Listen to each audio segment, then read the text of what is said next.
The next one is Synecdoche. Synecdoche is using a part of something to represent the whole of it. Using a part of something to represent the whole of it. Now, for example, this is this pen. This is the whole of this pen, right? So if I use, this is a part of the pen. This is the cover, right?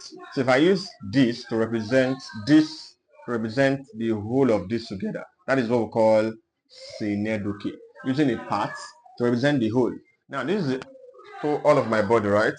The head, the shoulder, the waist, blah blah blah. Right? So if I use the head to represent all of the body, that is what Synecdoche, using a part of something to represent all of that thing. So imagine I entered your class, the teacher enters your class, and then I noticed that I had 20 students. So instead of saying I have 20 students in the class, I say I taught 20 heads today. I taught 20 heads today. What is the head representing? You people, right? That is what Synecdoche, using a part of something to represent the whole of it. I have a car, right? And I use the steering of the car to represent the whole of that car. So I tell you, I am on wheels. I am on wheels. What is the wheel there? The wheels of the car is representing the whole of that car.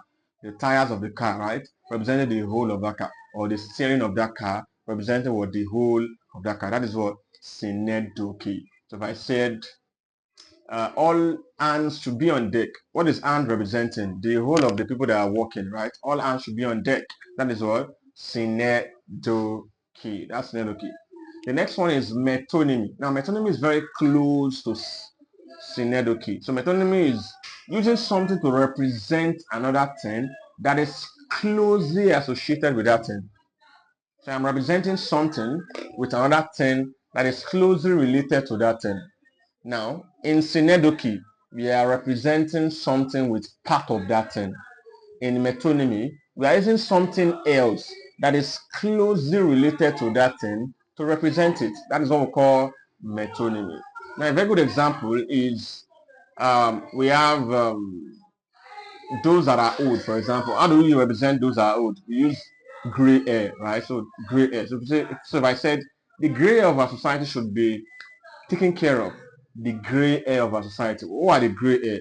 The old people, right? That is what metonymy.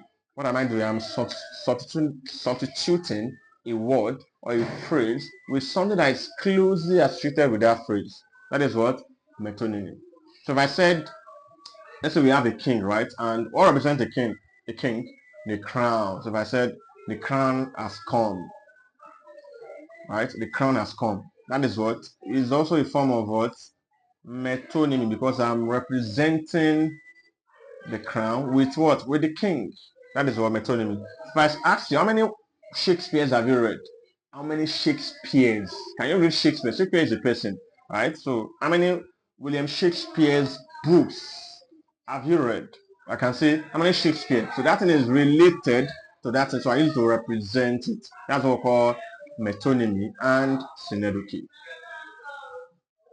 Assonance is the next. Assonance is the repetition of similar vowel sounds in a line of a poem.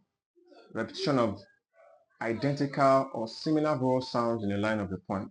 So unlike alliteration, where we have repetition of initial consonant sound, in assonance, we are repeating the same vowel sounds. So for example, we have vowel sound, we have like a, I, right? So let's look I. Let's use I. I tied my tie. I tied my tie. So we have repetition of I. That's assonance. So repeat the same vowel sounds. The same vowel sound, not vowel letters now. Vowel sound. So assonance repetition of what?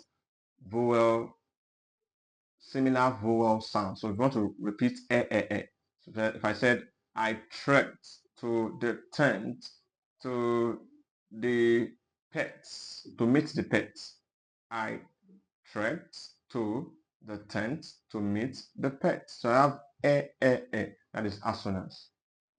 That's assonance. Consonance. Consonance is a repetition of consonant sounds. Now this looks like alliteration, right?